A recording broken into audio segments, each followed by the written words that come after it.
दोस्तों, जैसा कि महाशिवरात्रि का दिन है और भगवान भोलेनाथ को कुंड, बावड़ियाँ, ये सब कुछ बहुत पसंद है। कारण कि भगवान भोलेनाथ को इस तरह के झरने, फुहारे ये सब पसंद है, इसीलिए तो भोलेनाथ हिमालय में जाकर बस गए थे। लेकिन ये जो कुंड है ये हमारे गोवर्धन विलास का कुंड है।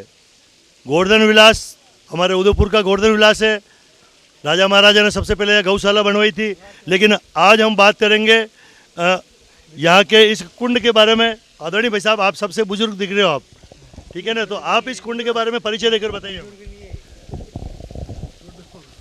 जैसा कि मेरे को जानकारी है, रियासतकालीन इस बावड़ी का नाम गोवर्धन कुंड के नाम से इतिहास में दर्ज है। ऐसा भी माना जाता है कि महाराणा स्वरूप सिंह जी जब गोवर्धन विलास में आकर बसे थे, उसके पूर्व ही यहाँ पर कुछ परिवार, दाबाई परिवार रहते थे, उनके द्वारा ही यह बावड़ी बनवाई गई।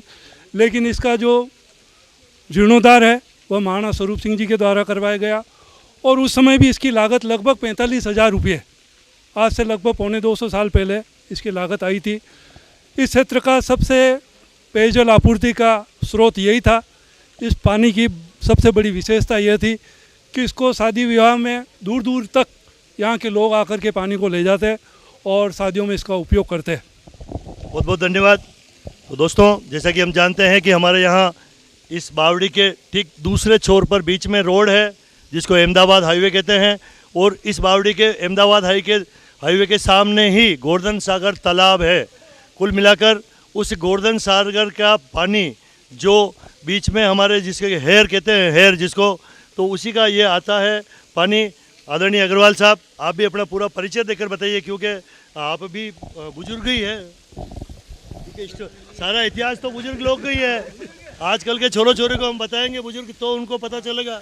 मैं रामचंद्र अग्रवाल, उम्र 66 वर्ष, मैं यहीं पैदा हुआ हूँ। और मुझे ऐसा ध्यान है कि इस कुंड में 1972 में जब पूरा पानी का सूखा हो गया, हर क्षेत्र में पानी खत्म हो गया, उस समय भी इस कुंड ने गोवर्धन की जनता का वो प्यास बुझाई है। और इस कुंड की गरिमा ये है कि इसको यहाँ आपातकाल में जब पानी खत्म हुआ तो लोगों ने श्रमदान किया। उस समय उदयपुर के कलेक्टर महोदय ने भी एक बार यहाँ के श्रमदान किया।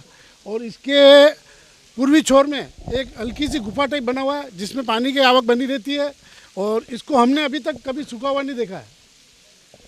और ये कुंड काफ़ी ऐतिहासिक कुंड है और अच्छा पानी इसका। बहुत बहुत धन्यवाद अग्रवाल साहब। जैसा कि दोस्तों यहाँ पर ये कुंड है, मैंने अभी भी ज्ञात हुआ कि नगर निगम उदयपुर ने भी उस समय, हो सकता है पारसजी सिंघवी भी थे, तो पारसजी सिंघवी ने भी उस ज़माने में कोई सफाई यहाँ करवाई थी। क्योंकि पारसजी सिंघवी बता रहे थे कि ये कुछ मेरी भी ज़मीन थी, मैंने उनको बेच दी। लेकिन जयंत जी ओझा साहब हमारे भारतीय जनता पार्टी के हैं। ओझा साहब, आपको भी जानकारी हो तो बताइए। ये कुंड बहुत पुराना है, कई बरसों से हम इस कुंड का पानी देखते आ रहे हैं। अकाल के समय भी इस कुंड को कभी सूखते नहीं देखा।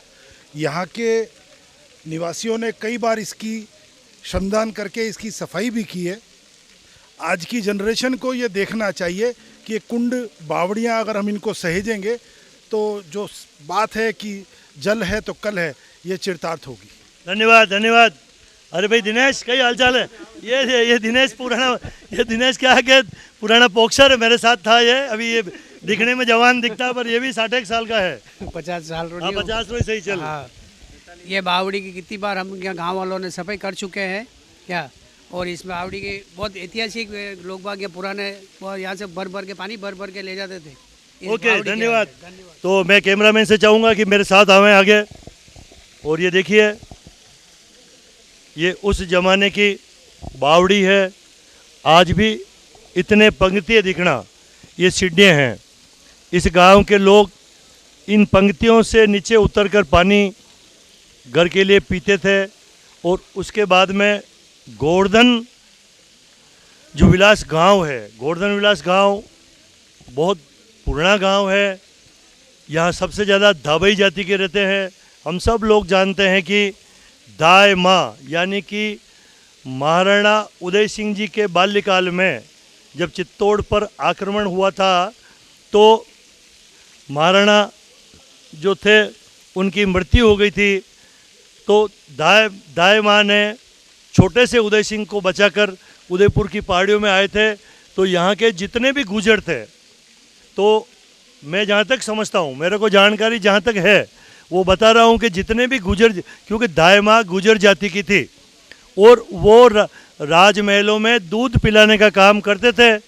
तो दाई माँ ने अपने बेटे चंदन का बलिदान देकर उदय सिंह जो बचपन में 7-12 साल का होगा, उसको लेकर इस उदयपुर की पहाड़ियों में आए और उधर कुंभलगढ़ में उसको बड़ा किया उदय सिंह को। और फिर जितने भी धाबाई थे उनको गुजर थे उनको धाबाई की उपाधि दी गई। और ये बहुत सुंदर बावड़ी आज की तारीख में है।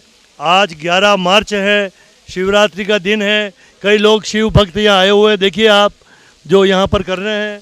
और बहुत खुशी होती है कि पुराने ज़माने में जल स्रोत बहुत इस तरह से होते थे। Thank you very much.